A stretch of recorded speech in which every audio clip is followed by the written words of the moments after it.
Hello guys, this is your friend and we are back with a new fanfic. And if you enjoy this fanfic then please press the like button and subscribe to my channel for more fanfic like this. And now let's start the fanfic. October 10th, 5 years after the QB attack. How could they do this to me? Thought a boy with sun-kissed blonde hair, wearing a white shirt and blue pants as he ran towards a forest. Why is he running into a forest, you ask? To answer that, let's start at the beginning. During his and his siblings' birth, a masked man attacked the village using the Kyuubi, but his father Minato Namikaze and the fourth Hokage use a special seal and separate the yin and yang chakra and put it inside his younger sister, whereas the soul was put in his younger brother to act as a medium for the chakra. After that was said and done, the supposed seal did not take Minato's soul but spared him due to some technicality in it. He then told the people what has happened and announced that his children be treated as heroes because of it. The crowd cheered for their savior, but unknown to them they have already forgotten their firstborn child.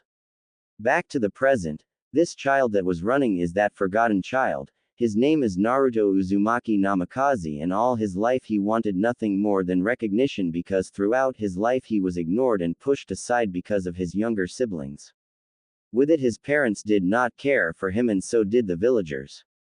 Every time his siblings were treated like royalty while he was the extra baggage, and his parents were no different, as when he suggested something, they would choose his siblings over him, and they even forgotten his birthday. But today was the day that broke the dam in his heart. Today was his and his siblings' birthdays, but as usual only he was forgotten sans a few who were Asuma, Guy, Kurenai, Anko, Itachi, Makoto, Hiruzen, Yugao, and even the Ikirakus. Even his godparents Jiraiya and Tsunade forgotten him, but for different reasons, as the former thought about a prophecy and thought he was not it, while the latter couldn't get over the death of her younger brother and sees the same thing inside him, and because of it she couldn't look at him in the eye. While he was getting presents from the people he knows, his parents announced that his sister will take both the Uzumaki and Namikaze seats respectively, while his brother will be trained to become the Hokage, and it didn't help that his godparents decided to let them sign their summoning contract. And with that broke the dam in his heart as he ran towards the forest, not caring about everything as he cried all the way straight into a cave. Once he stopped, he looked in awe as he saw a small lake in the cave, and in the middle was 6 swords stabbed into the ground and a scroll in front of it. He slowly walked towards it as he saw a tombstone that said this: "Here lies the one-eyed dragon of the north." As soon as he said that, the swords glowed for a while before dying down, revealing a man with medium-length brown hair with an eye patch on his right eye. He was wearing a blue kimono with gold dragon design. He eyed the kid and then asked him this: "What are you doing here, kid? This place is dangerous, so go back to your mommy, okay? Would love to, but they don't care about me," said Naruto. The man raised his eyebrow and Naruto then told him about his life, and the man was shocked to hear about him and he thought about it before telling him this. "Hey kid, do you want to learn from me?" Naruto raised his head as he continued. "Your life is kinda same as mine, cause my mother didn't want me to become head, and I can see you have determination in your eyes, so how about it, kid? You want to learn how to become like me?" Naruto then hugged him while crying out yes until he calmed down. "So what is your name?" "Mine is Naruto Uzu, just Naruto," he said grimly. "Well kid, my name is Masamune Date and I am the one-eyed dragon. Now that introduction is out of the way, are gonna train you in Taijutsu and Kenjutsu, while the summons will train you in Nin, Gen and Funjutsu." "You have a summons?" Naruto shouted. With a grin, Date said, "Yep, so put your guns on because tomorrow starts your training from hell." Naruto then gulped. Time skip graduation test. The sun shone down on Konoha as one Naruto woke up from his bed with a smile. Why? Because today was the day he could drop his silly mask and graduate to become a shinobi. He now stood at a good 4 feet 15 with a medium-length blonde hair like Date. His face was voided of fat and his body was that of many girls' wet dreams, 6 packs with no indication of fat. As he ran towards cave, he thought about what happened in the past year. He met Date and got his summons. The training was tough as Date trained his body to its peak and even taught him how to wield his swords, while the summons taught him Nin, Gen and Funjustu, and he did well in all of them, especially Funjustu, as he had a knack for it. He went into the cave and saw Date with a smirk on his face as he saw his surrogate brother running towards him, but also sad because of what is gonna happen. "Hey kid, how are you?" said Date. "Fine, because I am gonna take some names and kick some," answered Naruto. "That's good kid, but today I gotta go, but don't cry kid, because I am next to you no matter where you are." Naruto looked sad at the declaration, but that did not deter him, and he gave Date a hug and said thank you. Date gave Naruto his eye patch and hated him his dragon claws as well as new threads. "Take care kid, and take care of the younger summons, would ya?" "Sure." And with that he faded away.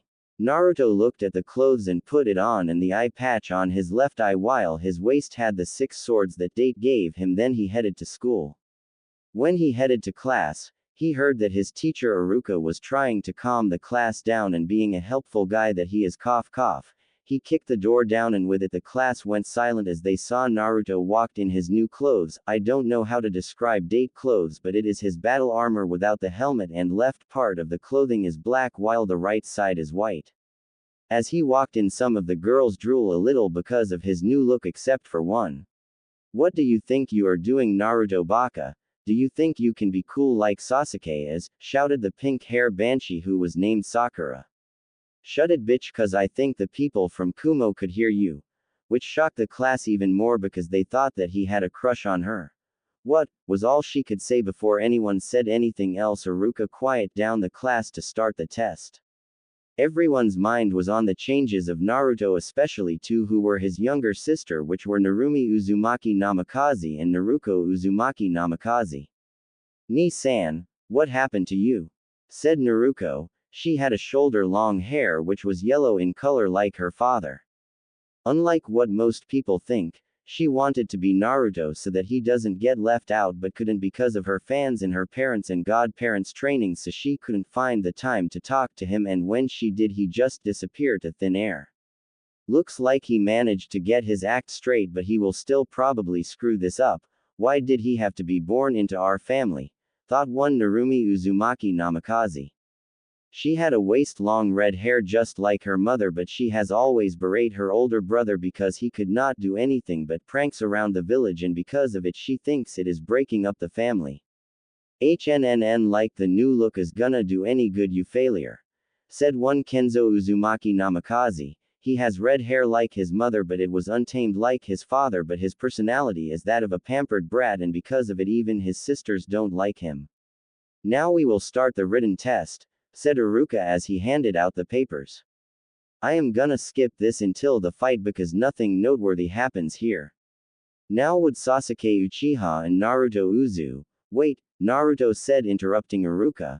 "My full name is Naruto Date, not that useless name," he declared boldly, and the others were shocked again because of it. "Okay. Would Naruto Date come to the ring?" Both fighters were at the ring as they square off. "So, Dobi, are you ready to lose?" said a duck-haired boy who is Sasuke Uchiha, one of the few survivors of the Uchiha massacre by the hands of his older brother Itachi Whoed. All but him, his mother and a few others, and like Kenzo he was spoiled rotten because of it, and it turned him into a guy with a god complex who demands that everything is given to him on a silver platter. "Nope, duck butt, so let's rock baby." Iruka then started the match, and then Sasuke charged with a punch to the face, but Naruto sidestepped and knee him in the gut. Sasuke stumbled a little and Naruto capitalized by giving him a chop to the neck, knocking him out. Silence swept across the field as the so-called dead last beat one of the Rookie of the Year in less than a few seconds. The class went back in as they headed for their ninjutsu test, which was the Bunshin, Henge and the Kamawari. Narumi, Naruko and Kenzo did it perfectly, but they had to use the Kage Bunshin as a substitute because of their high chakra coils. Naruto did his perfectly also by Henge into Iruka, switching places with Sasuke and doing 2 perfect Bunshin also. Iruka nodded at this and gave him his hiate, and he went home for the night as he waited for his team placement tomorrow. Uzumaki Namikaze Mansion. Kushina Uzumaki was humming a tune as she was preparing a celebratory dinner for her children Narumi, Naruko and Kenzo, but her mind drifted for a second to Naruto. She frowned as she thought about her firstborn as she remembered that she did not spend any time with him because of the younger siblings' training, and it hit her. She did not spend any time with him because they keep pushing him aside and keep taking his brother or sister's idea instead of his.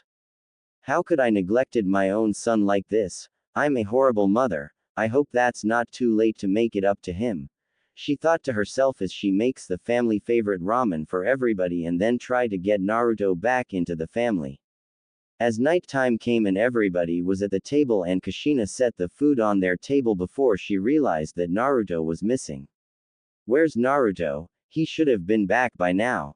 Asked Kushina. Who knows? He's probably lost or something, who cares? Answer Kenzo. Kushina was shocked at how her son said like that about his own brother, and as she was about to scold him, Minato said, "Don't say stuff that you don't know about. Maybe he's out with friends or something and forgot to tell us. So, he's been nothing but a failure to the family. I don't even know how the teacher even let him past."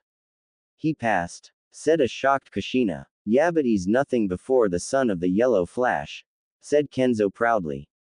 That might be true, but if he could stop goofing off, maybe he could at least learn something and maybe even be trained by mom and dad, said Narumi. But he beat Sasuke in a few seconds and earned his high 8, don't you think that counts for something? Naruko told them. Big deal, I could do that blindfolded and he probably just got lucky, countered Kenzo. He's probably right, Narumi. I mean, he did nothing more than just playing pranks and goofing off, so how could he have beaten Sasuke, who was tied with Kenzo for Rookie of the Year? Was probably just that, dumb luck. Before the talk could escalate, an Anbu came into the room telling the Hokage this, Hokage-sama, someone stole the forbidden scroll and we confirm that it was Mizuki. What? Hurry up and find him. Sorry Kushina, I have to go. Minato said, and he disappear in a yellow flash. No way, I'm gonna sit this one out. Come on Narumi, Naruko, let's go, we can take care of this, said Kenzo. Wait, you are not going out there, mister. You are staying right here while I try to find where Naruto is, just to make sure he's safe. Kushina said to them as she went out, but not before locking the whole house in seals to prevent them from trying any funny business. She went to the forest because she had a feeling that Naruto is there, so she followed it, and once she reached there she heard what sounded like fighting. When she got there, she was shocked at the sight of, because there he was, Naruto facing off with a 7-foot-tall humanoid tiger who was bleeding profusely all over his body because of the cuts in a stump where his left arm should be, and Naruto was grinning with a sword dripping with blood on his right hand. Naruto, a few minutes ago. Naruto was walking down the road back to his so-called home, if he could call it that, since they always ignored him his whole life, so he decided to take the long way home when a blur passed by him and was heading towards the forest. Smirking, he decided to follow it, thinking something is about to happen. When the blur stopped at a nearby shed, Naruto saw that it was Mizuki, who was talking to a couple of ninja with a musical note on their headband, and that he had a scroll and was ready to give to them before he took action, as he jumped and slammed his sword to the ground, calling out, "Phantom dive," and an electrical shockwave went right at them and knocked them out by surprise. They recovered and saw Naruto standing in front of them, smirking at them while tapping his sword on his shoulder. Mizuki laughed, saying this, "Ha, it's just the failure of the 4th Hokage son, don't worry, he isn't anything. Says the guys who got blown away a few minutes ago," countered Naruto. "That was just a lucky shot, a fresh out of school genin can't beat a chunin like me along with 2 more chunin," Mizuki said with a smug on his face, but that look soon faded when all of a sudden Naruto appeared in front of him and gave a downward slash. Sadly, he barely dodged it, but he still got a shallow cut from the shoulder to the waist. One of the sound nin threw shuriken at me while the other charged at me with a kunai on hand. Naruto used the sword to deflect the shuriken and then clash with the one with a kunai. Mizuki joined in by throwing a Fuma Shuriken in Naruto, but he pushed the sound nin and slash upward to cut the Fuma Shuriken in half.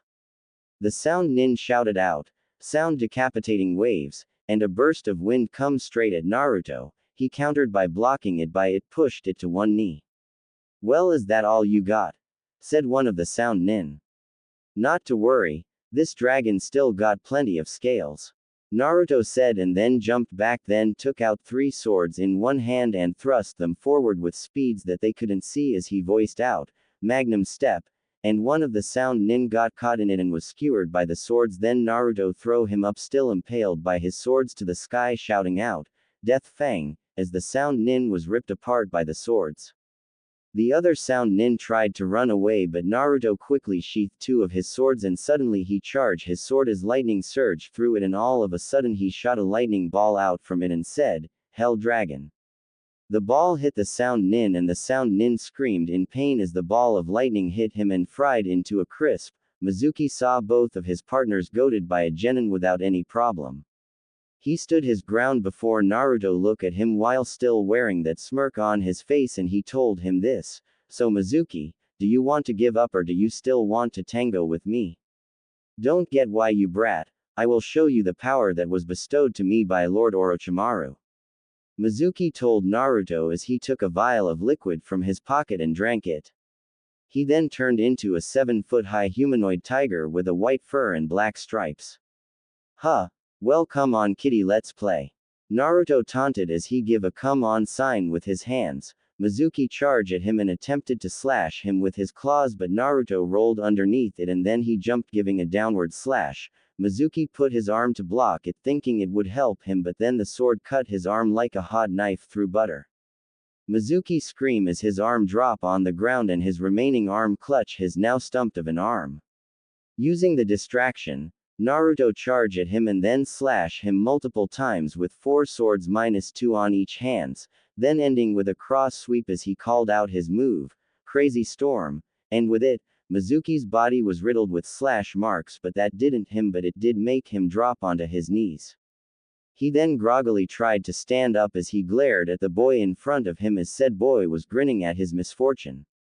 Present time. Kushina stared in shock as her son was facing off with a monster, and as she was about to help him, the monster roared and charged at him while Naruto was still grinning at it and then charged, challenging his confrontation, and then a streak of lightning shone down as both of them clash, and then they were on opposite end like in those final showdown samurai movies.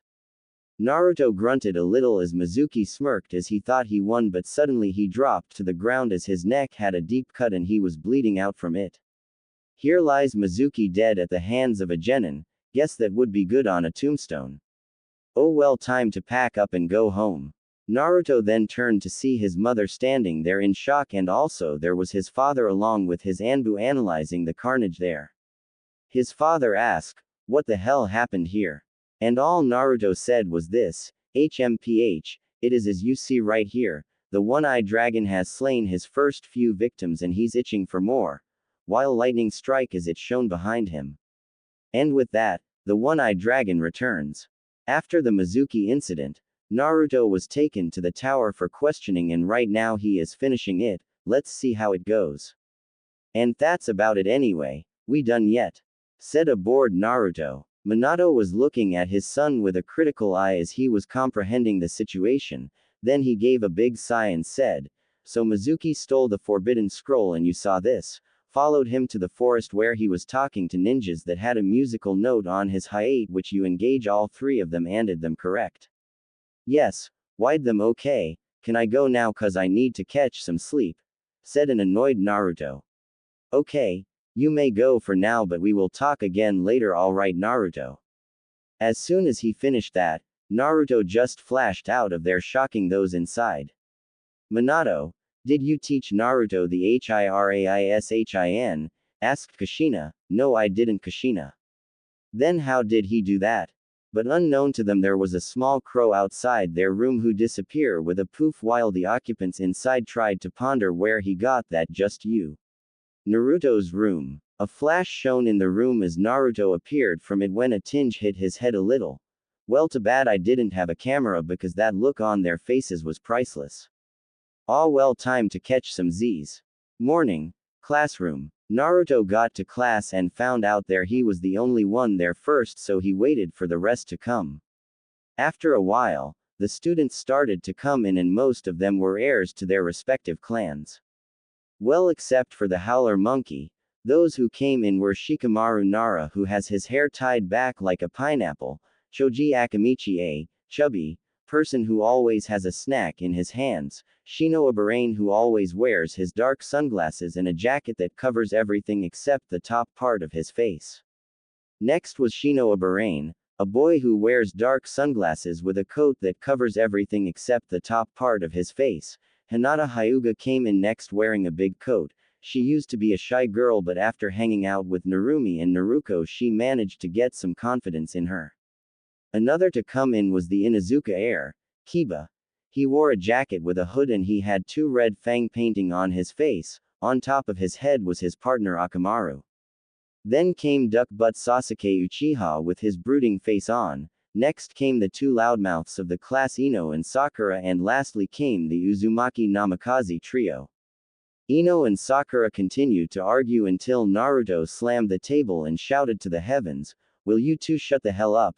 Jez, are you both dumb and blind? Because he is sitting in the middle, you twits, and that means that there are two seats next to him which are empty, so would you two just sit down and shut up before I swear to all that is Kami I will show you my dragon claws up close and personal, got it?" To which they quickly sat down and shut up. On cue, Iruka then came in and looked on to his students with some pride on his face as he announced the team placement. "All right, class. I am proud to be called your teacher, and may the will of fire burn brightly in you. Okay, Team 1 will be." Skipping unimportant people, Team 7 will be Sasuke, Sakura and Sai. Naruto raised an eyebrow at the last name but was put out of it when the Banshee shouted something about true love and he unleashed some of his ki on her. She turned to see him glaring at her, so she did the smart thing, which was to shut up and sit down. As I was saying, Team 7's sensei will be Jin Uchiha. Team 8 will be Kiba, Hinata and Shino under Kurenai, while Team 9 is still in circulation, so Team 10 will be Ino, Shikamaru and Choji, whose sensei will be Asuma. Naruto sensed a dread coming in as he hoped that his sixth sense could be wrong this time, but sadly it is not. And lastly will be Team 11 will be a 4-man cell with 2 Junin because the numbers aren't balanced, so this team will have Narumi, Naruko, Kenzo and Naruto, who will be under Kushina and Kakashi. In which the Uzumaki Namikaze trio smiled at this while Naruto slumped to his seat and grumbled. A few minutes later the Junins came and picked up their students. Among them were a raven-haired beauty with red eyes wearing what look like bandages around her body, a smoker who has a cloth with the word fire tied around his waist. The one next was wearing a bandana and has a sword on his back, and he had a kid next to him who has pale skin and he looked like he had no emotion, to which Naruto smirked. "Well, this is interesting. So this is your move, huh, you one-eyed mummy? Oh well, one more burned root won't make much of a difference to me, but let's see how it goes first." Lastly, 2 people came in, both wearing normal Junin attire, but one of them has gravity-defying hair and a mask that covers his lower face, and his height was slanted to cover his left eye, while the other has a waist-long red hair with a sword on her back. Team 7 on the roof, and with that everybody went to the roof. As everybody got ready on the roof, Kushina started the conversation. "Okay, even though we know each other, we still need to do the introductions like this. My name is Kushina Uzumaki. My like are my family, my friends and ramen. My dislikes are perverts, rapists, scumbags and girls who give kunoichi a bad name, and my dream is already done, so I don't have any. Alright then, my name is Kakashi Hatake. My likes, my dislikes, and my dreams, haven't thought about it." And with that everybody, even Naruto, had to sweat drop at that introduction. "Okay, I go first. My name is Naruko Uzumaki Namikaze, and my likes are my family and my friends. My dislikes are the same as you, mom, and my dream is to be the best kunoichi in the world just like you." Kushina smiled at her daughter's conviction.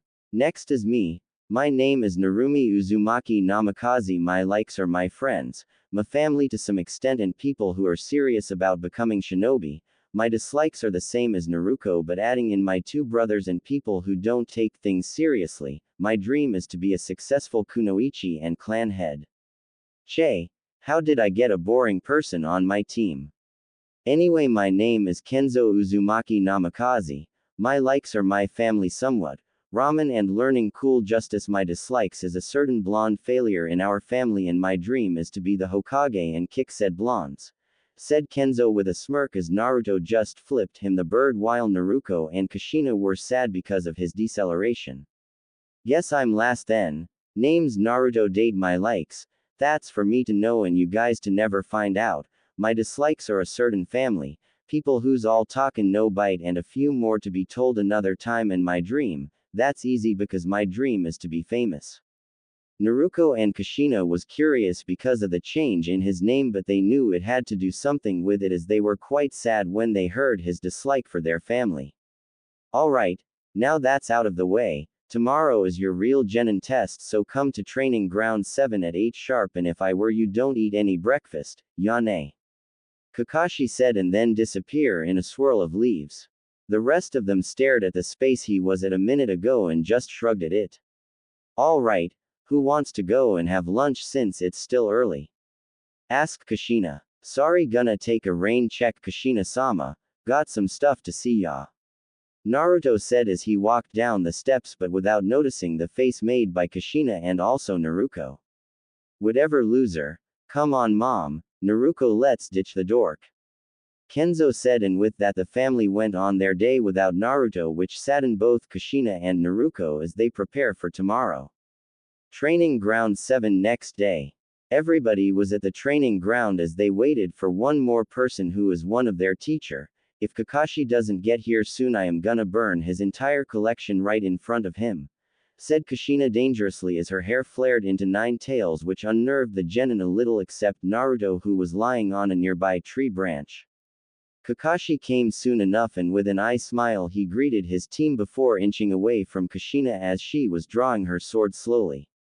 Thinking quickly, Kakashi quickly took out a clock and explained to the genin that they had to get the bells before noon or they would fail and if one of them didn't get it, they would have to go back to the academy.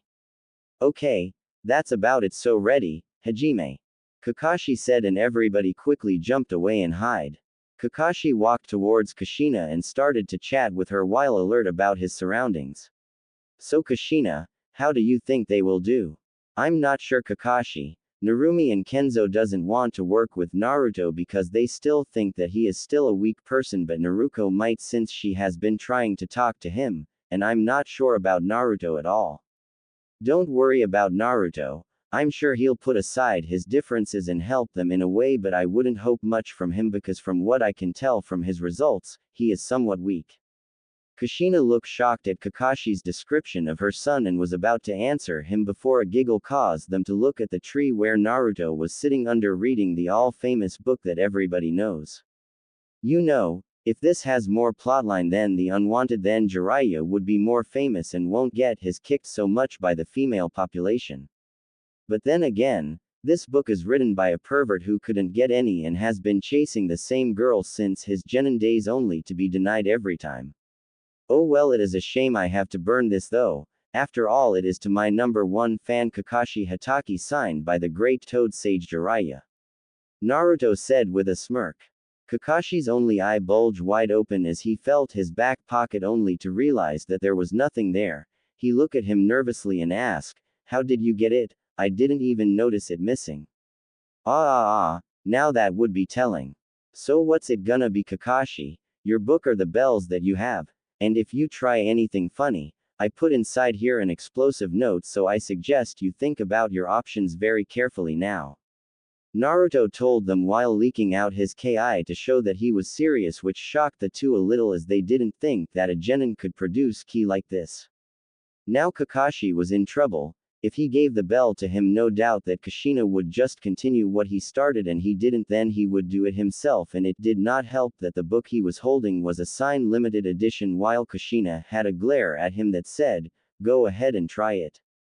Kakashi was sweating bullets at the situation as his head was thinking, what do I do, what do I do, what do I do?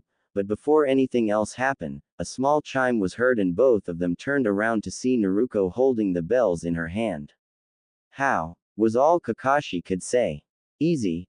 I use my intent to mask Naruko's presence so she could sneak up on you guys to grab the keys, simple as that. Naruto said nonchalantly. But how did you get Naruko to work together with you? Kushina asked. Shadow clones, was all he said. They both look at him and wondered how he managed to learn such a just you, but they saved it for later as Kenzo and Narumi came out of the forest with a scowl on the former while the latter is glad to have passed, but she didn't like the way it was done. All right Naruko, so who are you gonna give the bells to? Asked Kushina. I think I will give it to Naruto, Narumi and Kenzo because they probably deserved it more than me, said a very timed Naruko. Kakashi just smiled at them and said, you, passed. The three look on in shock as Kakashi started to explain about the test, and by the end of the day Team 11 was formed, but unknown to all of them someone was watching them in the shadows. 3 weeks later. Since its formation, Team 11 has been doing D-ranked missions around the village such cleaning trash, painting houses and such, but the highlight of it all was that they beat the time it takes to capture Tora, the Daimyo wife's cat, or in the minds of all Genin the cat demon from hell.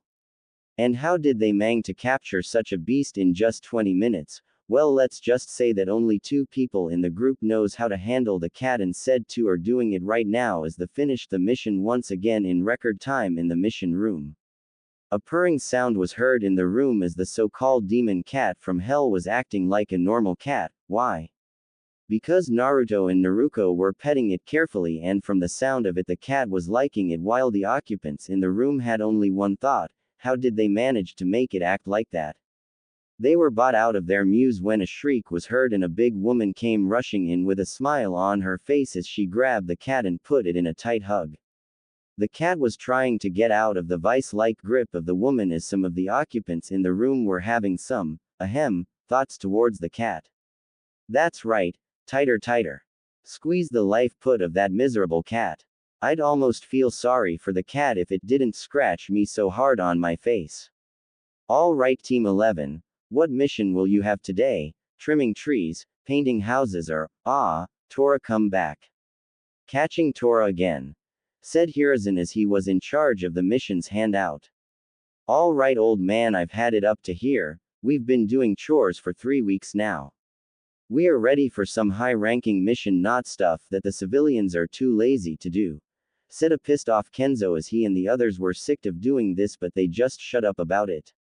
Hiruzen took a puff of smoke as he looked on at the genin, and then he asked, what do you guys think? I'm sure that we can handle a low C-ranked mission after all, said Kakashi. Hiruzen was skeptical about it, but then he relented and motioned towards a door. The door opened to reveal an old man holding a bottle of sake in his hands. Hiruzen then explained the mission to them. Once he finished, the old man, who was known as Tanzuna, decided to make a comment. I ask for protection and this is all I get: a scarecrow, 2 girls, a guy who looks like he has a pole up his, a tomato, and, well, you look good, especially the eye patch. Kakashi had to restrain Kenzo from the client, and Kushina was barely restraining herself. Naruto was grinning, then walked towards the man and said to him, you know it's not nice to drink sake like that. What? You some kind of monk or something?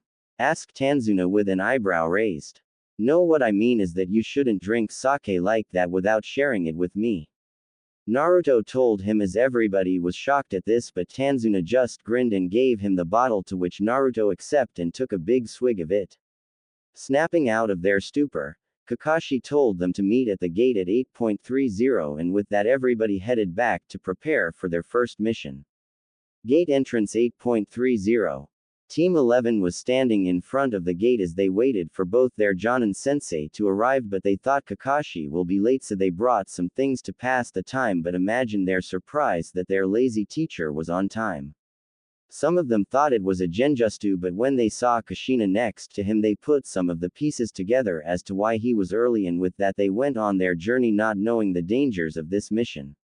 The group traveled along the road in a diamond formation with Tanzuna in the middle while Naruto was in front with Narumi and Naruko flanking both sides, and Kenzo took the back while Kakashi and Kushina hang back a little. They then noticed a puddle on the side of the road as one thought was on the minds of the group except Tanzuna and Kenzo somewhat.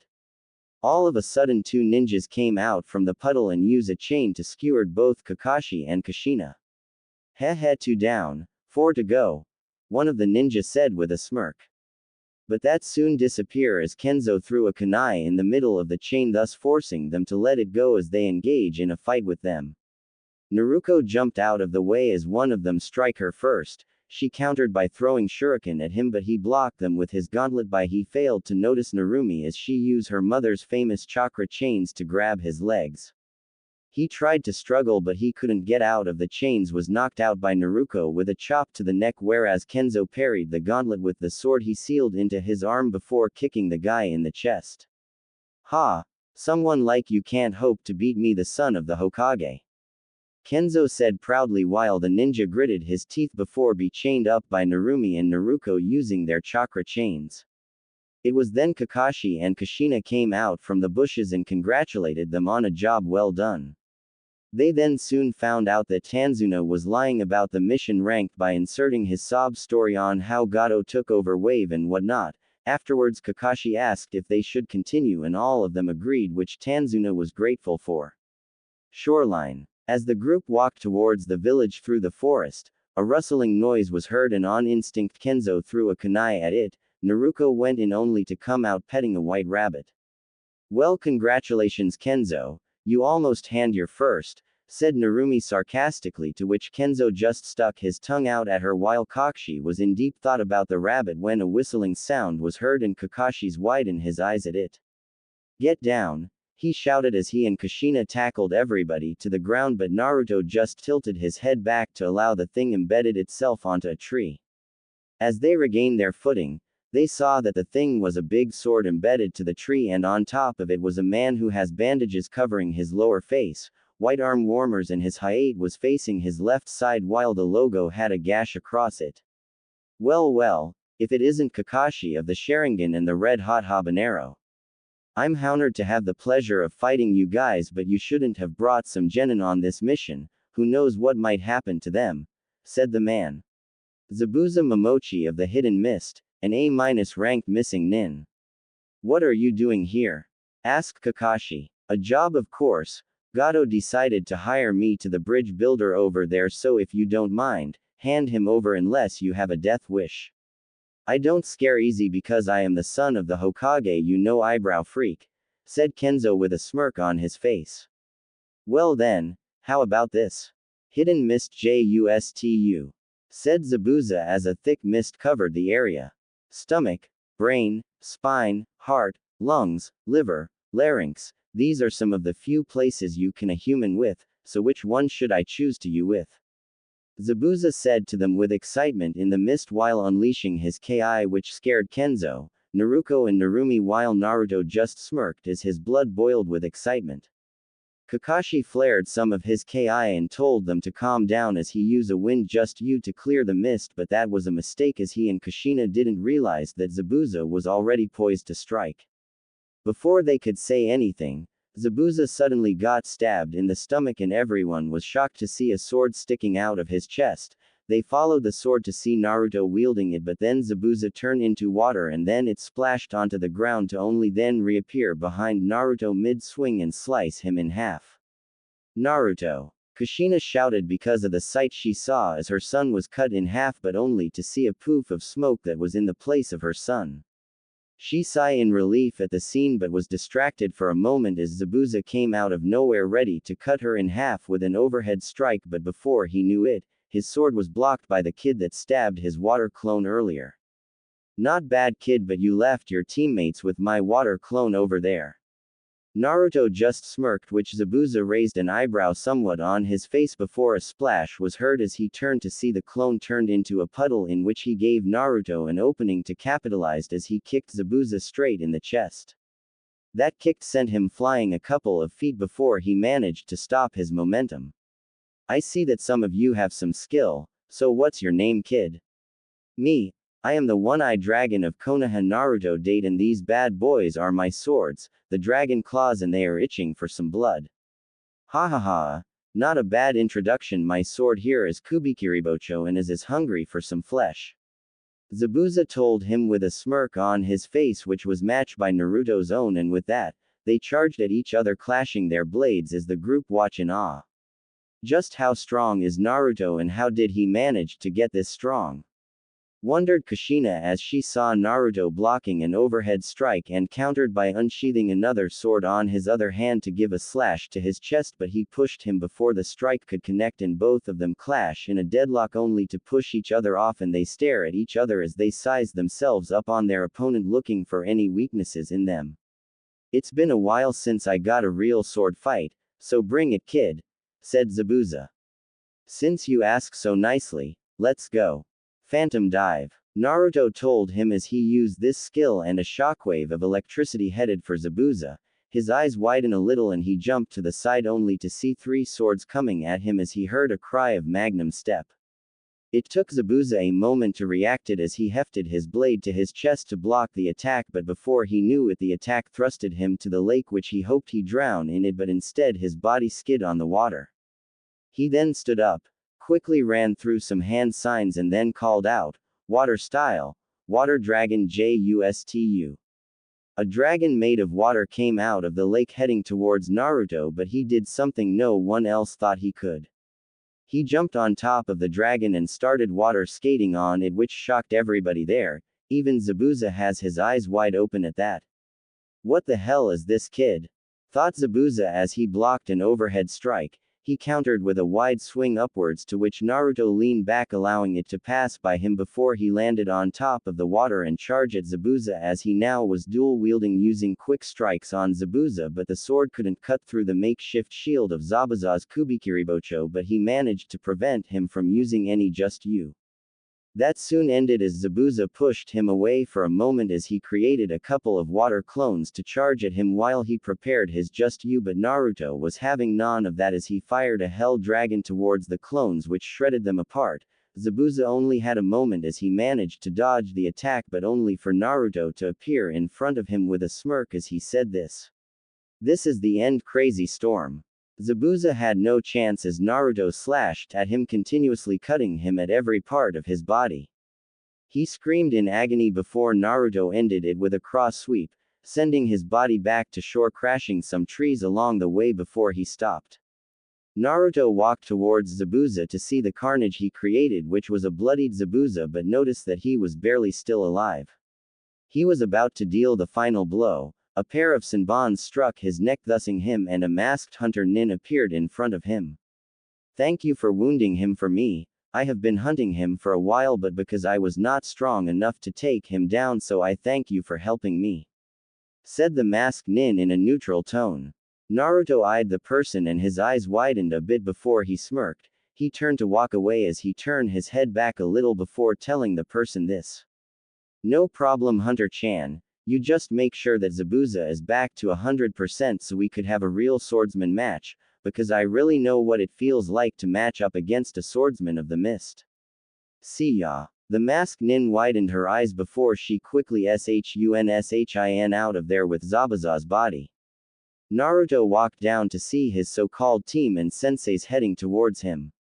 "What the hell, loser? Why the hell did you take away my fight?" said Kenzo before he was hit on the head by Naruko. "Naruto, what happened to Zabuza?" asked a concerned Kakashi. After breakfast, the team find themselves in the forest nearby Tanzuna's house as Kakashi started explaining their task for the day. "All right, today we are going to do some training just in case Zabuza decides to attack, but that won't be for a while, so let's get started. Naruko and Narumi will go train with Kushina in your Kenjutsu, while Kenzo I am gonna train you in some elemental attack. Naruto, you are gonna start climbing trees to work on your chakra control," said Kakashi, to which Naruto looked at him with a deadpan face. "Wow, for a so-called former Anbu captain, your observation skills, but then again reading those books could make any virgin man dumb and blind cause they are too busy to find a real woman. Where did I and Zabuza fight on, cause I was pretty sure it wasn't dry land." They girls were giggling at him while Kushina was laughing her of. Hell, even Kenzo smirked a little at his expense. Kakashi's eye twitched a little before he thought back to the fight and his eyes widened in surprise, which Naruto saw and gave him a smirk.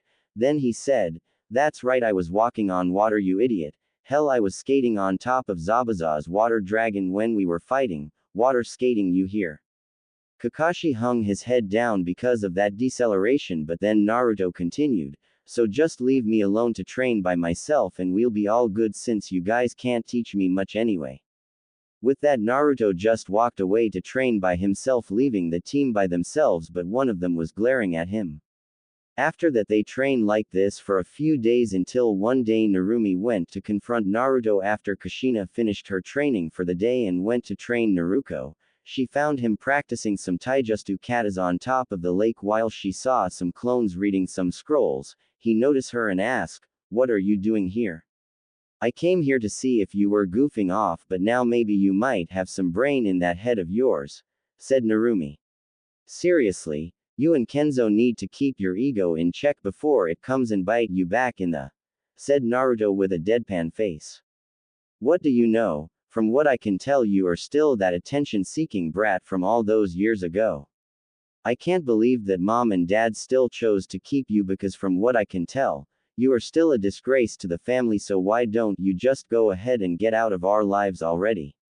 After all, that name you chose is probably for some no-name loser like you."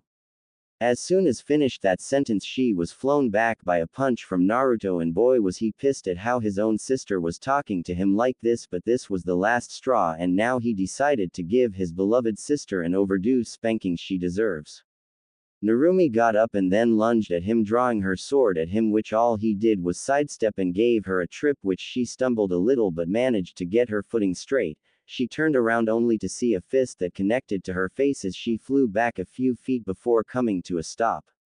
She readied her sword for another strike only for Naruto to disappear and then gave her a roundhouse kick to the head, to which she rolled over to lessen the damage. She quickly flashed some hand signs and called out water style. Water drill bullet, which she shot water-like projectiles at him. Naruto dodged those projectiles easily as he flashed his own hand signs and then calling out water style. Dance of the Hydra. With that, 8 serpents came out of the water and lunged themselves at Narumi. She managed to dodge some of it, but she got hit by 5 of the serpents, causing her to fly back, breaking some trees in the process. Naruto walked towards the damage area only to find himself being chained up. He looked to the side to see Narumi barely standing as she was panting hard. Naruto saw this and told her in a cold tone, "If you think your precious chains can hold me, then you've got another thing coming." After that, he just ripped the chains that binded him with pure brute strength, which shocked Narumi before she was given another wicked right hook that sent her flying once more to the ground. Now Narumi was scared, as she had never seen her brother angry before, and now here he was, ready to beat her to an inch of her life without a care in the world. But just before anything could happen, Kakashi and Kushina came out of nowhere and stood in front of her, readying themselves at Naruto. "Naruto, what the hell do you think you are doing to your sister?" said Kakashi. "Sister? Don't make me laugh, Kakashi. I only have one family, and that's for me to know and you to off." "What family? You only have us as your family," said Kushina. "Huh, now that's a good joke. Since when have I ever been part of your stupid family, you red hair bitch?" "That's enough, Naruto, now apologize to your mother right now," said an angry Kakashi. "I do as I damn please, you useless fanboy. Tell me this then, do you even know what my favorite food is?" Naruto asked. Kakashi and Kushina wondered about the question before answering. "Is ramen, isn't it?" said Kakashi, as everyone in the family loved ramen, but that proved to be a mistake. "Ha ha ha ha ha ha. Oh, now this is too good to be true. I never like that shit. Sure, once in a while maybe, but all the time, I am actually surprised that red hair women could grow eating that shit all the time, and now just proved my point. You guys don't give a monkey's nutsack at what I do.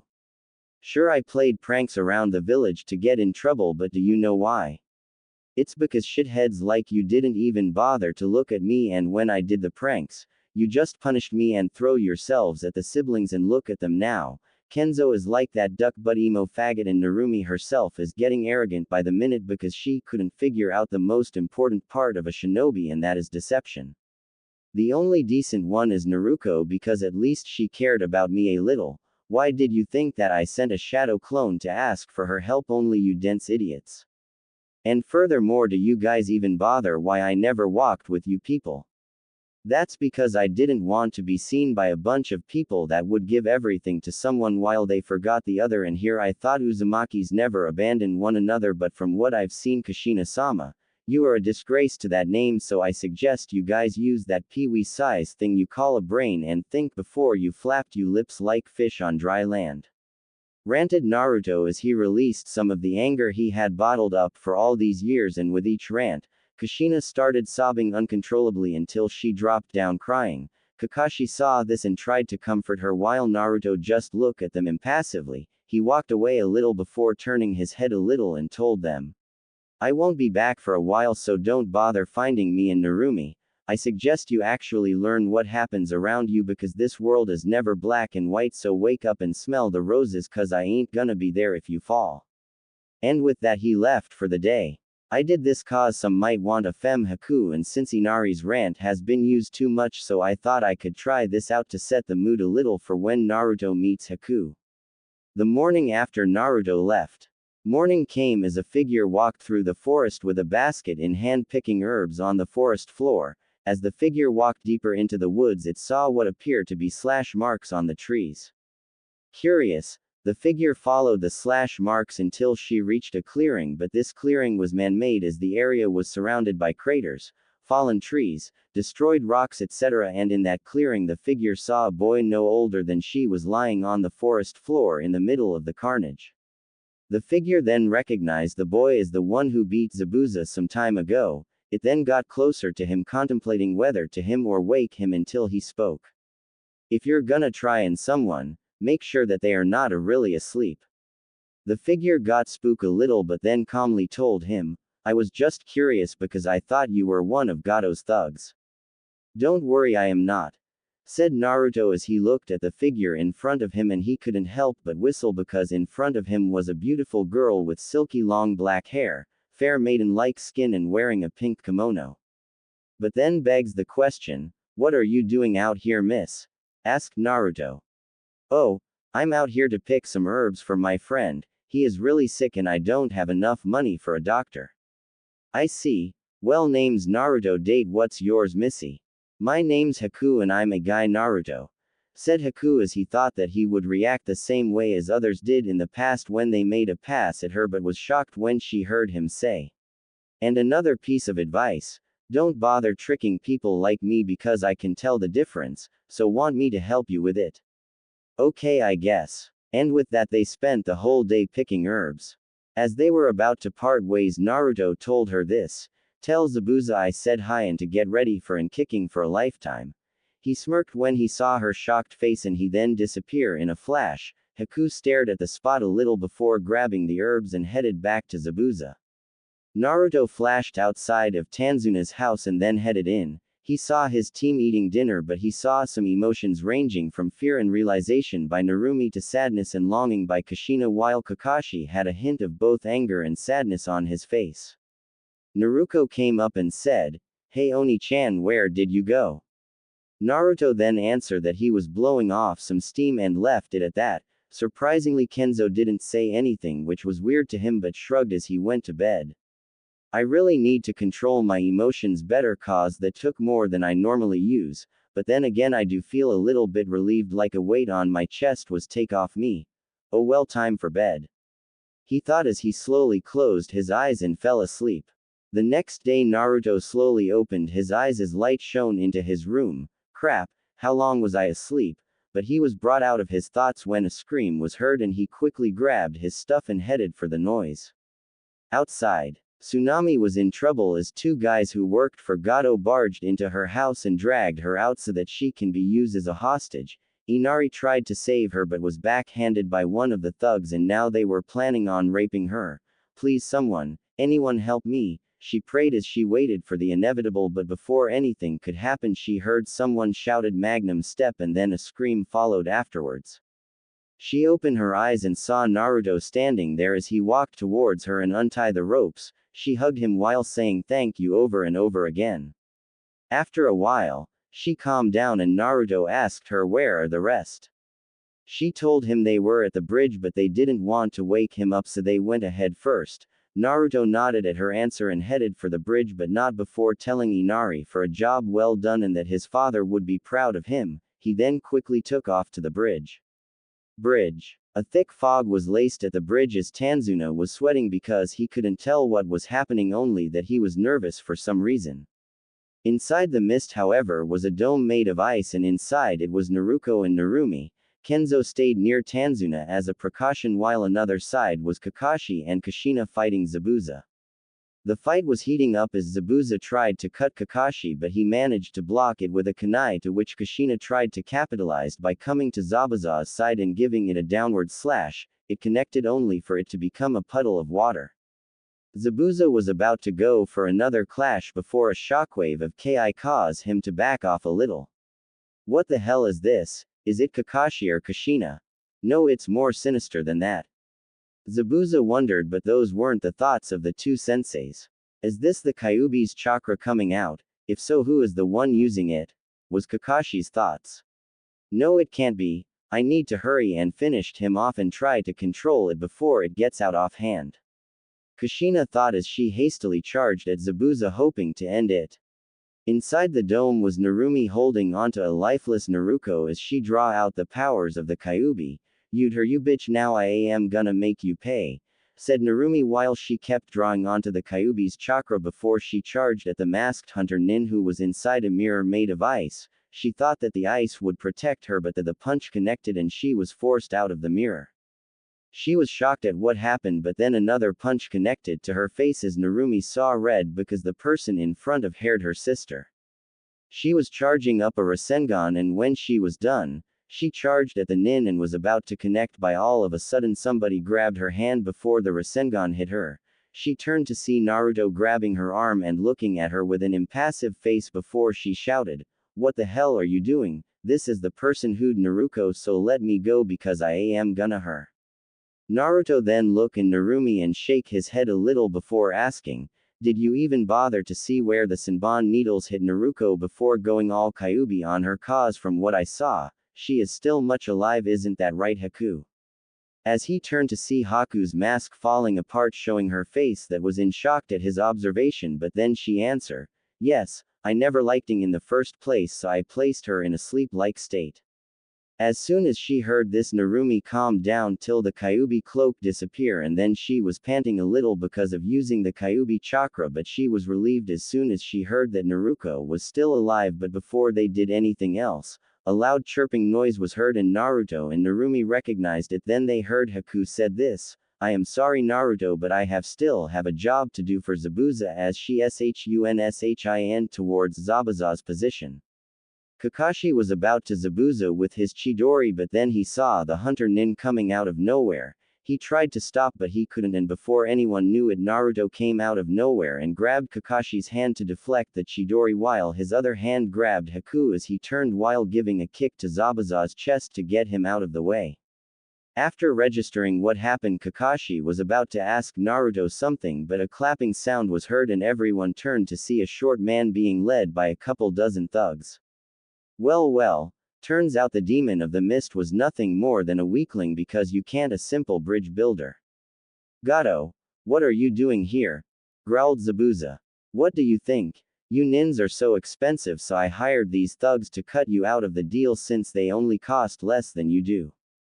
Now go in them all except for the girls, since they will make a nice addition for the brothels," said Gato. The group was tired after the fight, but they have no choice because it was do or die. Kakashi was about to throw a tri-prone kunai before a sinister laughter caused them to see Naruto grinning like a madman as he walked towards the thugs. Kushina called out to him, but to no avail as he continued walking towards them. Play Jap by Abingdon School Boys.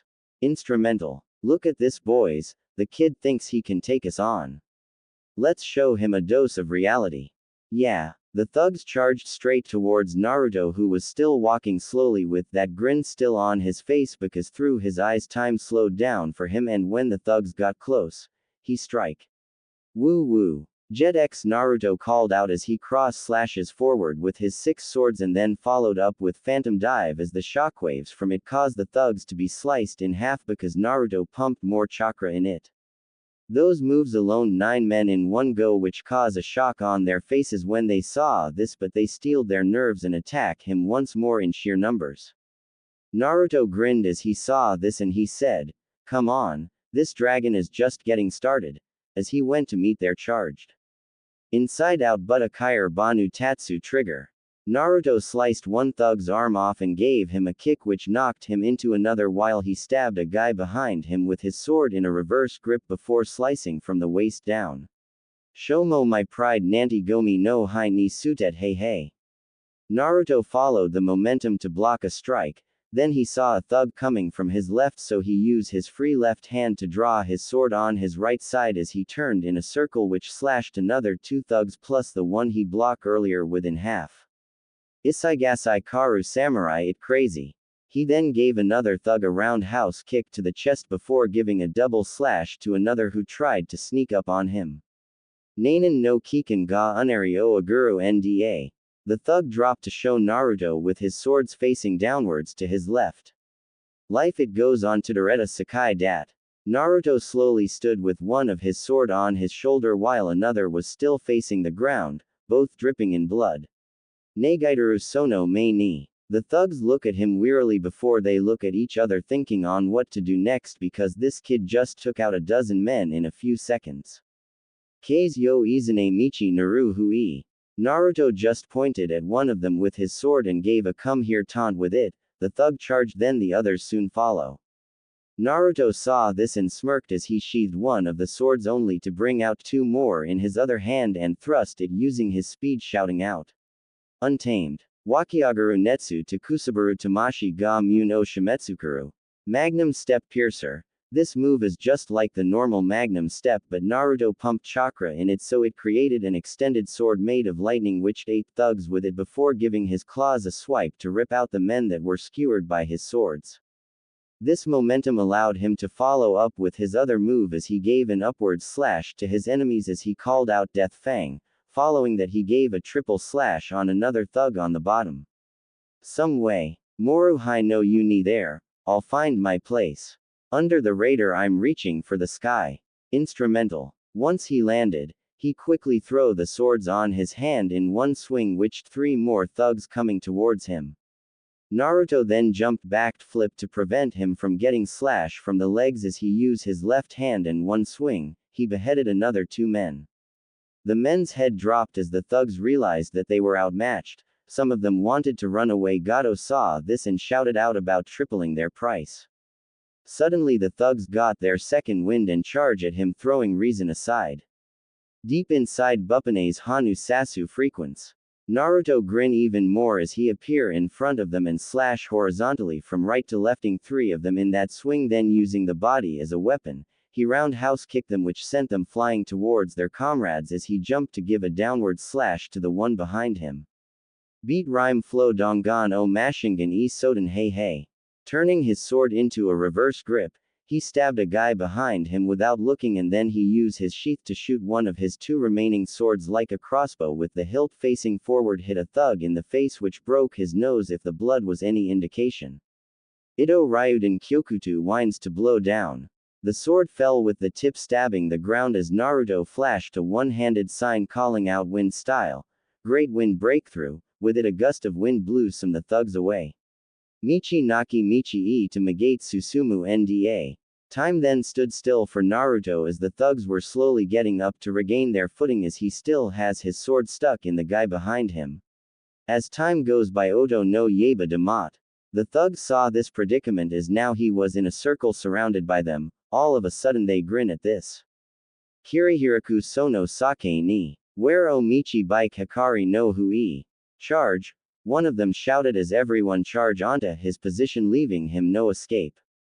Once they were close enough, Naruto spin his body as the sword got out of the body via forcefully slash out as Naruto called out. Untamed. Hakidasu Atami ni Shibareru Karada ga Mata Azuki Dasa.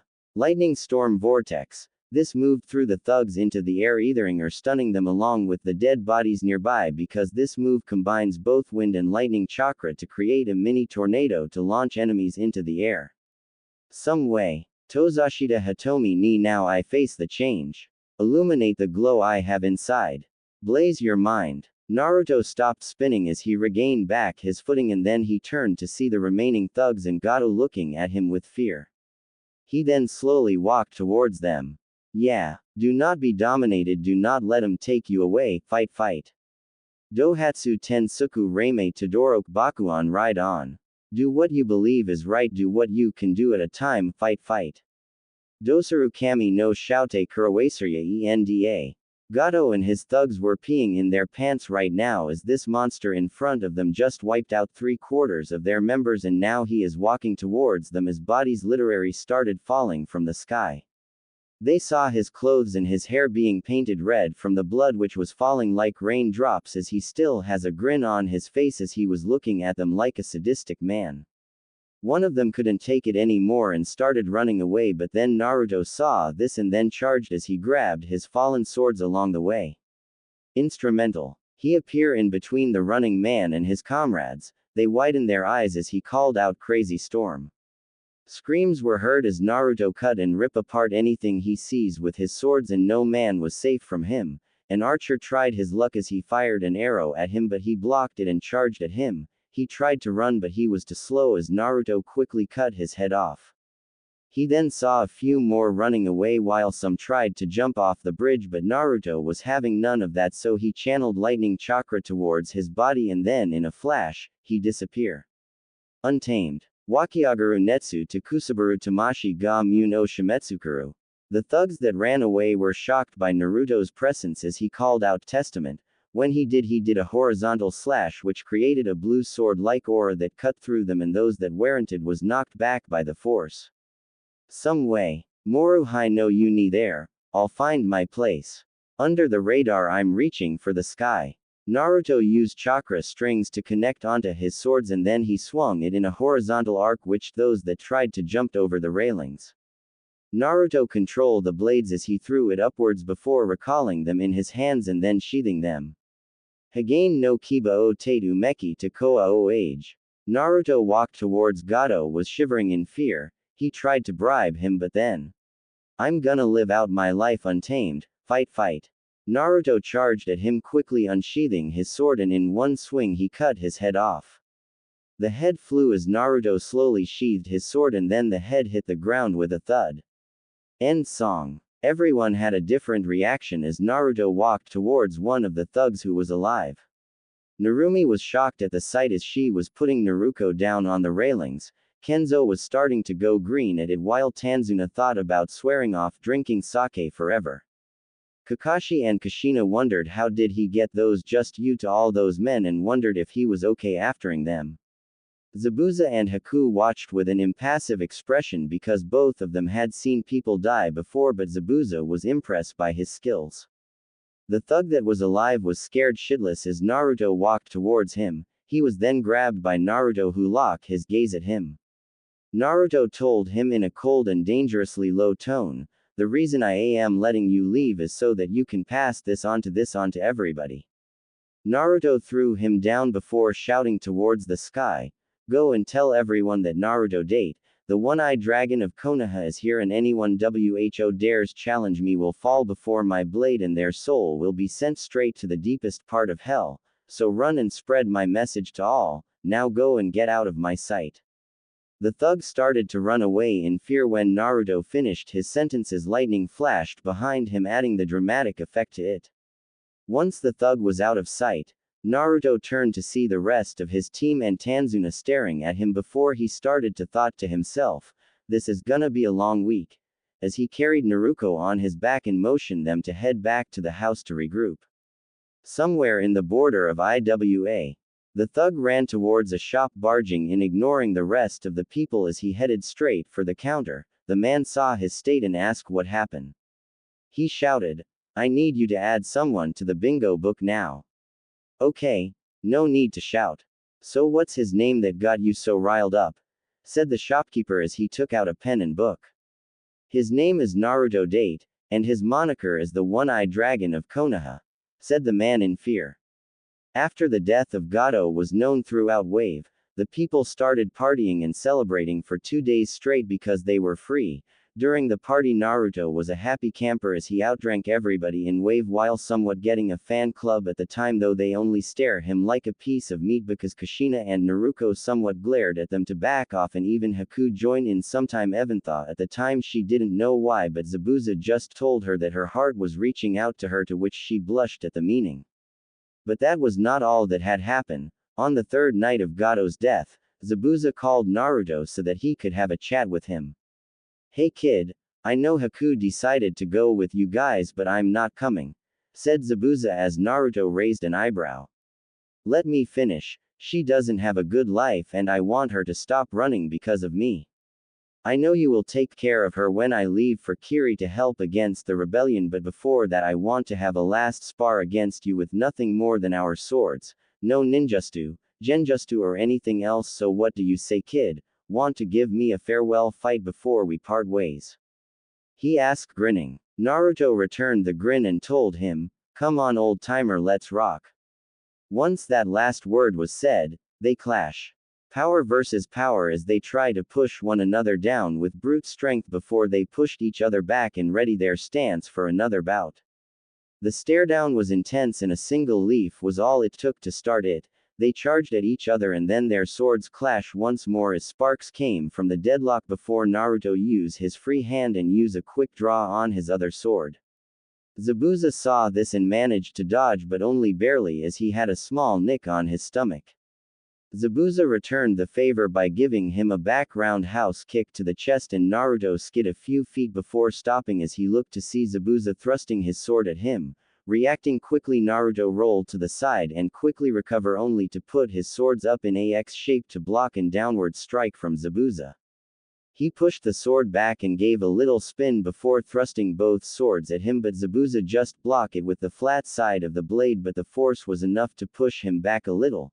That gave Naruto an opening to use Zabuza's sword as a leverage to jump above him as he gave a downward slash with both his swords.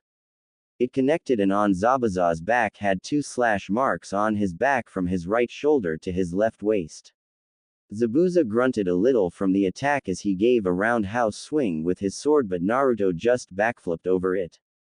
Zabuza didn't let up as he followed it up with another swing, to which Naruto managed to block it with his sword but was sent down to the ground because of the force behind it. Naruto recovered again as he charged and gave a cross sweep to Zabuza's legs, to which he just jumped over it, but that was his mistake as Naruto feigned that attack and gave an upward thrust towards Zabuza. Zabuza's eyes widened a bit as he saw the swords coming at him as he leaned back, but the swords managed to hit one of his legs. Once he landed, he dropped to one knee because of the wound, but instead of anger, he was grinning as the swordsman in him was shivering with excitement because of the warrior in front of him. "Ha ha ha, now this is a fight, kid, so come on, show this demon the power of your dragon and let us see which is stronger," shouted Zabuza. "Well, come on, I ain't getting younger, old man," answered Naruto as his grin got wider that it could split his face into two. The sky sudden pick up wind as these two ready themselves for the lat clash, but unbeknown to them they managed to get a small crowd, which was Team 11 along with Haku, as they watch a rare kenjutsu match between two men who have honed their respective arts as different thoughts rang through their minds. How did Sochi get this strong? Even thought I am happy about it, but I'm sad that he managed to do this without our help, thought Kushina. Naruto, just how strong are you? Was Kakashi's thoughts. Ni-chan, Naruko thought in worry. The two stare at each other as the winds pick up even harder, but that did not deter the two men in the clearing when a lightning flash out of nowhere. As if on cue, both charge at each other. Time slowed down for both of them as they saw the beings that made them what they are today. For Naruto, he saw a blue demon ready to cut him in half, and for Zabuza, he saw a white and black dragon ready to feast on his next prey. They came closer and closer until they clashed, and everyone was holding their breath as both of them were facing back to back of each other. Naruto dropped to his knee first as a gash appeared on his cheek. Zabuza grinned and told him this, "Kid, you better take care of her or I am gonna hunt you down to the ends of the earth, you hear me?" "Sure thing, old man, now just lose already." And as soon as Naruto said that, Zabuza fell down face first to the floor as the match ended with Naruto winning as everyone ran towards the fallen men as the match of the decade ended. A couple days later the bridge was finished and everyone was waving goodbye to Team 11 along with Haku as Inari cried a little but Naruto reassured him that they will meet again in the future. Zabuza took some of Gato's money and returned to Kiri to help with the rebellion. Haku wanted to follow him but he told her that he didn't want her to have the life he had, and after a tear-jerk moment they parted ways. So, what should we name the bridge? Asked a villager. What about the Super Tazuna Great Bridge? Which earned a boo to Tazuna and he cried anime tears a little. How about the Great Dragon Bridge, in honor of the one who free us from Gato's rule? Said Inari and then everybody cheer in agreement as the bridge was named on that day. It didn't take long for the group to reach Konoha because they didn't have any normal civilians so they could run at full speed without any worry. Once they reached the gates, they gave their id and then headed to the Hokage office. In there were Jiraiya and Tsunade as they were waiting for the team from coming back from their first C-A-ranked mission. They were happy that they made it home safely as Kakashi and Kushina started telling their story in wave but Kushina was hesitant in telling what Naruto said to her with most of the occupants noticing it but Kakashi face said that they will tell them later. They nodded to which Naruto scowled a little as he know that he is gonna have a talk with them later. Once they were finished with their report, faces of shock and confusion was on their faces as they heard that Naruto slaughter a lot of men and managed to win a fight against Zabuza. Momochi alone was enough for them to ask a few questions about it but to file it for later as they handle the extra person at the moment. So, Haku, if you wish to join our village you must be on a 3-week probation and a trip to our I&T department for a few days. Sorry but it's protocol. I wouldn't mind that Hokage-sama, but I would like to join the medical corps when I finish the probation. And those words brought a grin on Tsunade's face as she was looking forward for another medical nin to teach. Once they ended the report, Minato dismissed the team except for Kakashi and in turn Kakashi told Naruto to stay outside for a moment. Once that was done, Kakashi told them the empty part of the story and when that was done most of the occupants in the room were sad a little but also a little angry at how Naruto thought about his family like that. Minato then dismissed the Anbu before calling Naruto in. When Naruto entered, he saw that the room was a little tense and he knew Kakashi told them everything. So, what did the fanboy told you? Asked a bored Naruto. Naruto, that's not how you should treat your sensei but nevertheless he told us everything and I am shocked that that's how you see our family. You should know that your siblings needed more time with the Kyuubi in them so stop saying stuff like that when you know your mother and I love you and we don't want you to get hurt when we are training the triplets, said Minato. He's right kid, so how about you apologize to your mother and sister and wait until they are finished with their training then they will teach you okay Naruto, said Jiraiya hoping that it might help but was put out of it when Naruto started to laugh. Hey. H. Naruto continued to laugh as the occupants in the room look at him in confusion. Oh now that's funny, saying stuff like you love me what a joke. Like I told that red-haired bitch since when did you guys ever notice me, every goddamn time it's always the siblings that you listen to not me, you say you love me. Ha what a joke, you could have given me a scroll to read or I don't know maybe using some shadow clones to teach me but you had to focus your attention towards the triplets and you have the nerve to give a lame excuse. Did the ceiling shrunk both your brain and balls cause from I can tell your ego crushed your spine because from what I can tell none of you have the guts to admit your own mistakes so let me tell you this. You can take your excuses. Naruto said as he held up his hand pretending to hold something. Shine it up real nice. He turned the imaginary object a little. Turn them son and bitch sideways and stick 'em straight up your candyes. Naruto said and then some chanting of Rocky was heard by Naruto only and when he turned to find nobody there, he shrugged before continuing but he was cut off by Jiraiya. Now listen here kid. You shouldn't talk like that to your own father because he has to make the tough choices here so shut up and listen properly because your siblings are needed so that they could change the world and if you could stop whining then maybe we can teach you something worthwhile after your siblings training. With Tsunade adding her 2 cents in, Yeah, so now you are going to apologize right now to your mother for being a kid throwing a tantrum. Now I know you are angry, but that was all she could say before Naruto put his hand up in a stop sign before continuing. Seeing as I was not done taking, you should know your role and shut your mouth. To which another round of cheers was heard again by Naruto, but he ignored it. As I was saying, he may make the tough choices, but does he admit them? No, he doesn't.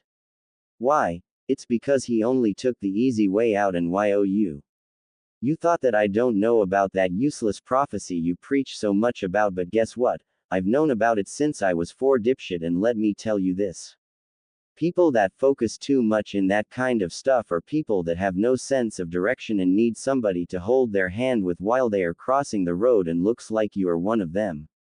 Does the toad sage wants his bottle, or does he need help to change his diapers? And don't think I forgot about you, old hag. You say I throw a tantrum, then what about you? You care more about the dead than the living because you keep hiding behind somebody and not the genjutsu you put up, so how about you move on, bitch, cause the dead aren't coming back. If you keep this up, hell, you might end up like the fanboy over here, and you know what, you are wrong about that because I'm not angry, which confused the people even more. No, I'm not angry right now. I was angry when you neglected me. I was angry when you trained them instead of me. I was angry when you holes took my birthright. Right now I am pissed because you think that you can boss me around like a little kid, but newsflash, people, I am not a kid. So since you like prophecy so much, let me give you one right now. Naruto then changed his voice a little and continued on. On the day where both the sun and moon meet, the hero of the leaf will fall by his own flesh and blood he betray, but before he fall, he shall see his family fall first before the might of the Forgotten One, as he shall use the powers of light and darkness to destroy them in both mind and body, and once he turn to the hero of the leaf, he shall burn his very soul to the ground as the hero watch his own kin took everything he know and love. And believe me when I say that I will make this prophecy come true, believe it, so go ahead and try me if you dare, said Naruto as he walked out the door, leaving a stunned group of people in there. You don't think he might do it, do you, sensei? Asked Kakashi. I'm not sure, Kakashi, but I think he just need to cool off, so don't think too much of it, said Minato, unsure. Just in case, Gaki, I think I will head over to your house for a bit just in case. You coming, Tsunade? I don't think so, Jiraiya. Leave me alone for a bit, answered Tsunade as she walked out of the room to clear her head a little. I'll try and talk some sense into him once he cooled down a little, sensei, and maybe he will see that we are right, said Kakashi, to which Minato nodded and he disappeared in a swirl of leaves. Training ground. Naruto was meditating a little as he tried to calm down a little, but that could only go so far, and he hoped that someone would come and become his punching bag, and as if Kami was listening to him, Kakashi appeared right in front of him and he grinned. Naruto, listen here. Your rants stop right now, so be a better man and apologize to your family right now because sensei is right, and if you listen then maybe you could have them teach you something, said Kakashi as he thought that Naruto would listen. Naruto looked at him like he grown a second head, but then an idea popped into his head. He grinned a little as he draw his sword out and pointed at him, saying, "Come make me, bitch." Kakashi got the idea a little as he shown his Sharingan to Naruto, who just smirked and then disappeared before appearing on top of Kakashi with his sword poised to stab him.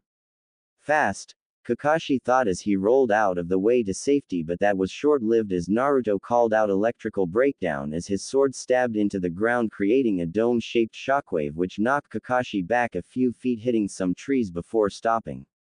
Kakashi recovered, but only to see Naruto's sword thrusting at him in a reversed angle. Thinking quickly, Kakashi managed to KAMAWARI with a log to get out of harm's way, and when he did, he saw Naruto thrusting the sword at the log as he called out lightning thruster, and the log was obliterated along with the trees behind it. Kakashi saw the damage done and he made a mental note to dodge those kind of attacks, but was brought out of it when he saw a lightning dragon heading straight for him. He quickly made some hand signs and put his hand on his mouth in an O shape as he called out wind style, wind dragon justu, and a dragon made of wind clashed with the lightning dragon. The dust settled down and Kakashi saw that Naruto was nowhere to be found. As he frantically searched for him, His danger sense told him to jump, which he did to see Naruto coming out of the ground intending to drag him down but couldn't. Kakashi landed and had his kunai drawn in both hands as he watched Naruto carefully and plan his next move. Naruto just clapped a little while retaining his grin as he told Kakashi this, "Not bad fanboy, but this party is just getting crazy." As he charged at Kakashi with his swords in both hands and then slashing at Kakashi relentlessly, and when Kakashi managed to push him back he noticed that he was in a predicament as Naruto didn't even look winded but he was riddled with cut marks though shallow, but he was breathing hard because he couldn't keep up with him. Kakashi did a last-ditch effort as he created two shadow clones and had them surrounded Naruto in a triangle formation, which Naruto raised an eyebrow to before they did hand signs and the calling out the moves. Fire style. Grand Fireball Justu. Water style. Water Dragon Justu. Wind style. Giant Air Drill Bullet. Naruto watched on as the justice came right at him, but he made no effort to move, but instead he just sheathed his swords and then got into a quick draw stance. He smirked as he whispered, "Judgment cut." Kakashi looked on as his Just You was about to collide, but then all of a sudden the Justice were all cut somehow by an unknown force, to which all of them were cut into pieces and harmlessly passed by Naruto. Kakashi was shocked at what happened, but then he felt his danger sense coming, but he was too late as he felt that his body was slashed in different places and that his clones also poofed away. He tried to get up but only managed to get to his knees. "Well, looks like I need more work on judgment cuts since I didn't give you much damage than I hoped, but don't worry, I plan to do something even more humiliating to you," said Naruto, which Kakashi looked in shock as the move Naruto used wasn't even finished if he heard it right, but the next one was the one that gave Kakashi a heart attack as he saw Naruto got into a stance he is all too familiar with, along with an all too familiar chirping sound as he saw Naruto using his own move, which he called Lightning Blade. Naruto saw his look and smirked. "What do you think? Not bad huh, but wait, it gets better."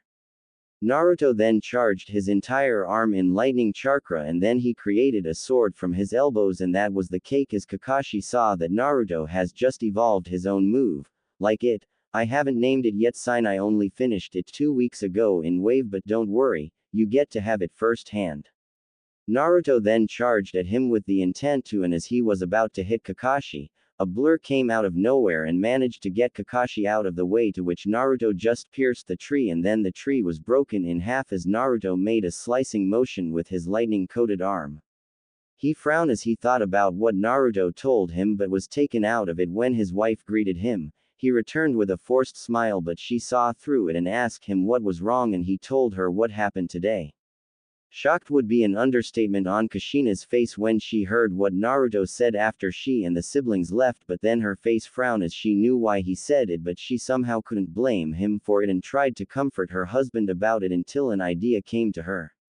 "Hey Minato, isn't the Chunin exam in a couple of weeks?" asked Kushina. "Yeah, so." Minato answered, "No, getting the point. I was thinking about signing them up, and before you start saying anything, this could help mend the relationship between our son, because the exam is based on how well the teams work together, and that might somewhat force them to work together so they could win. With it might mend some relationship they lost, so how about it?" Minato thought about it for a while and agreed to it, sadly because of what Naruto told him, but he figured that this might have a slim chance of Naruto not destroying his siblings and maybe prevent him from destroying the prophecy, which he still thinks is the younger siblings, and with that ended their conversation for the day. 2 weeks after that, Naruto was walking down the road as he was going to his team meeting, and along the way he saw Naruko walking with Narumi towards him. They greeted each other before they continue walking, but Naruto noticed that Narumi was more quiet than usual, but he knew why, because of the spanking he gave her during Wave, so she had an idea what happens when you piss him off. They were walking down the road until Naruto stopped and said out loud, "You know rocks aren't that square, Konohamaru." All of a sudden a large poof of smoke came from the rock and out came 3 kids who started coughing.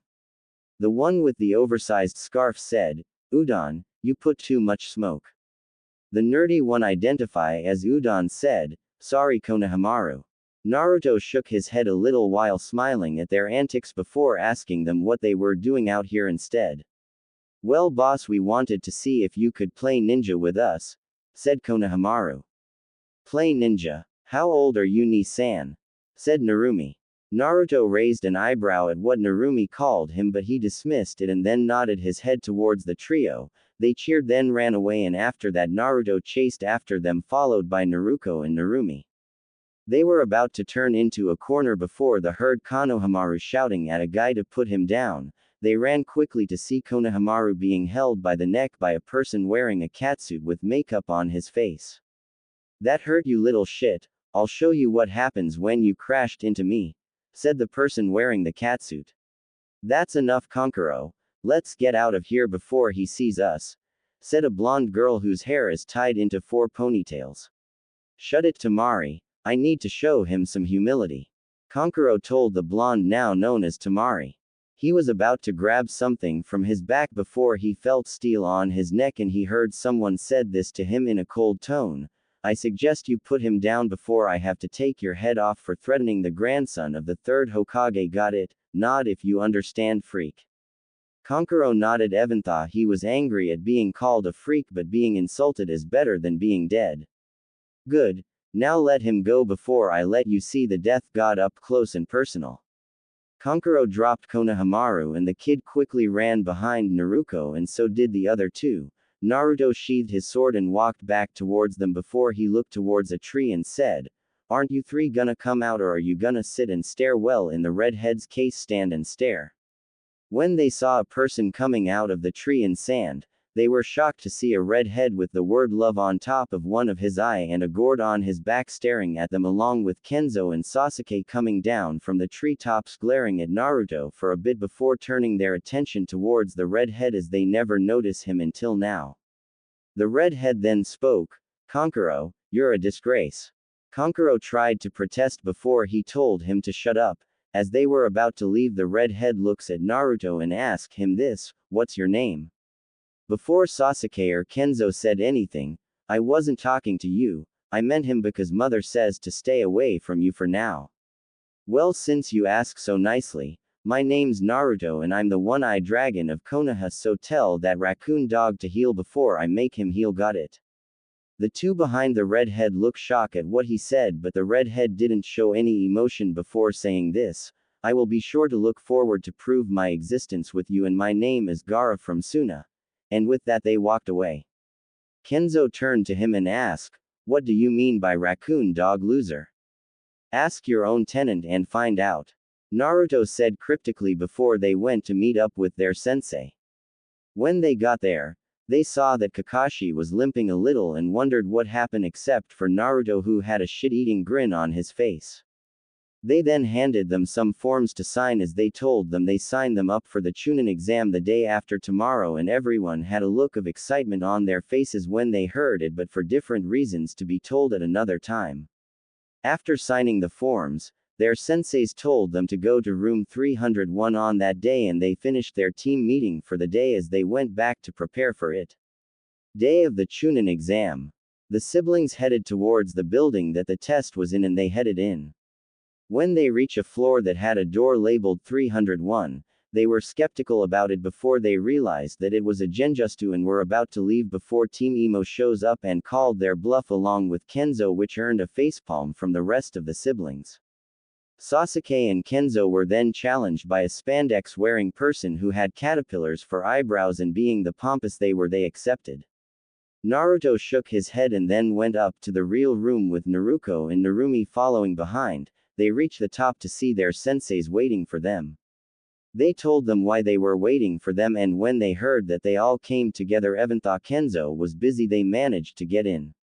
The door opened and they felt some ki shooting at them, but Naruto just looked at them with a deadpan face at the ki they were unleashing, so he used some of his own, and when he did, the genin wannabes nearly shit in their pants as they saw a dragon looking at them like pork chow, except for a few who had different ideas about it, and one of them was a team from Kumo, and despite their rivalries between the two villagers, they managed to have some kind of compromise with each other, as did Iwa, but they didn't come for this year's exam as they hold some resent towards the 4th Hokage.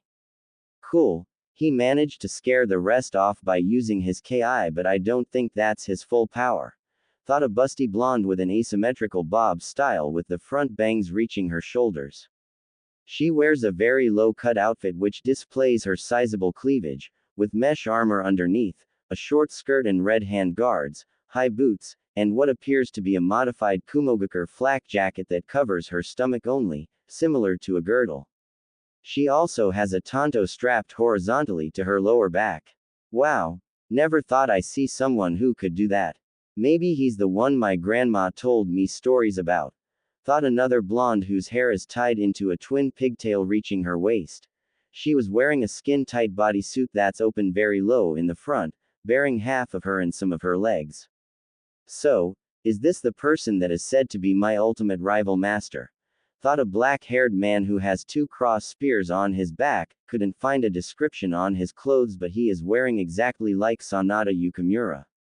Once Naruto was done scaring the class shitless, he then turned his eyes towards the team from Kumo, especially the one with the spears on his back, and the person did the same.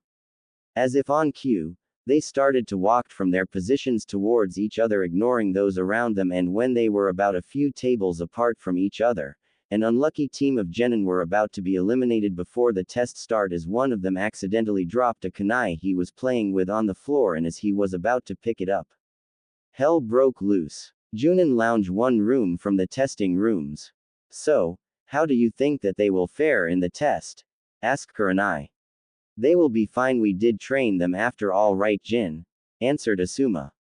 Don't think so, cause I got the short end with a screaming banshee, an emotionless freak, and the I thought was decent as obsessed withing his brother, said Jin as a raincloud appear on his head.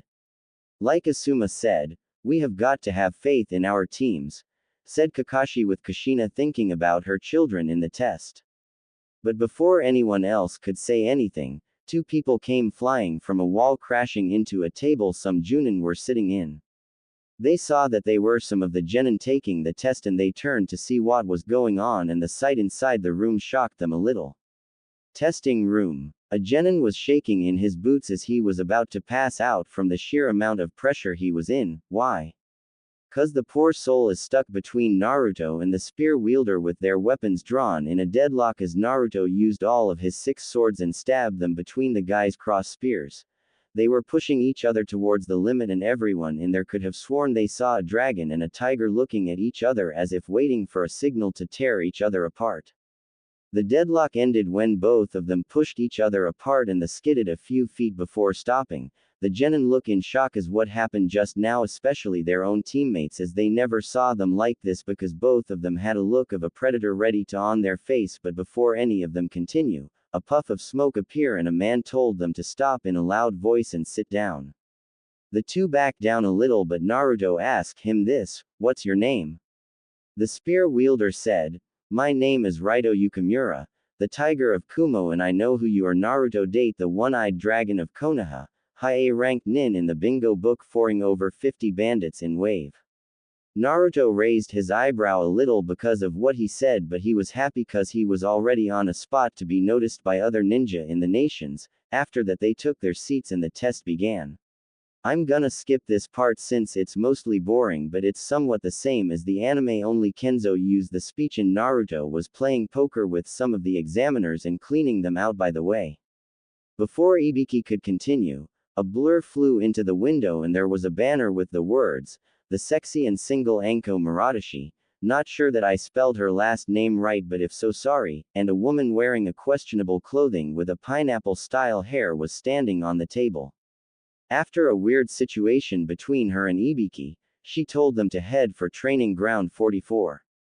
Training Ground 44. After a dramatically brief explanation of the rules, the genin team headed into their respective tents to get the scroll. Naruto coincidentally dropped the scroll to let them know they got an earth scroll, and Naruto saw some of them were already gunning for them, which he smirked as this was part of his plan. As they got ready, the proctor for the test gave the go signal. A little into the test, the team were attacked by a no-name genin squad, but they managed to beat them and got their scroll, which was the one they needed, so wasting little time they headed straight for the tower. They were jumping from tree to head for the tower, but all of a sudden a gust of wind appeared out of nowhere, blowing them down to the ground, but Naruto was the one who landed on their feet. They then saw a grass nin appearing out of nowhere. She told them to fight like their lives depend on it with their scrolls on the line. After that she swallowed her scroll down her throat and then she unleashed her ki, which sent most of the siblings down on their knees panting for air, as they have never felt anything like this before. Not before anything else could happen, they heard something even more sinister as an even bigger ki was unleashed, but the siblings weren't too affected by it as this one cancelled out the other, but it made their entire body shiver in fear. They turned to see the source and there was a sight to behold as they saw Naruto looking like a madman as he stared into the grass nin as his body was shivering in excitement, but what took the cake was what he said next. Ha ha ha ha ha ha ha. Finally another one that can give me a good time, and this one has a price on his head now. This is really my lucky day, isn't it, Orochimaru? The one now called Orochimaru started to peel of his skin to reveal a confused person with pale skin and long black hair with a fork-like tongue chuckling at them. Well, looks like the so-called failure of the fourth Hokage isn't so stupid after all, but what makes you think you can take me on? How about I show it, faggot? Narumi, Naruko, Kenzo, get out of here because I can't guarantee that you guys won't come out of here unscathed. Naruto said sternly. Kenzo tried to protest, but Naruko just knocked him out with a chop to the neck and carried him as she and Narumi fled, leaving Naruto behind to fight with him. Orochimaru wanted to give chase but was stopped when a lightning strike came out of nowhere, stopping him in his tracks. He turned to see Naruto holding his blade like a yakuza as he shook his finger and said this with a shit-eating grin on his face, saying this, Orochi-chan, you're not leaving until I kick you from here all the way to Kumo, freak, so get ready cause this party is just getting started. Naruto made it to the tower where he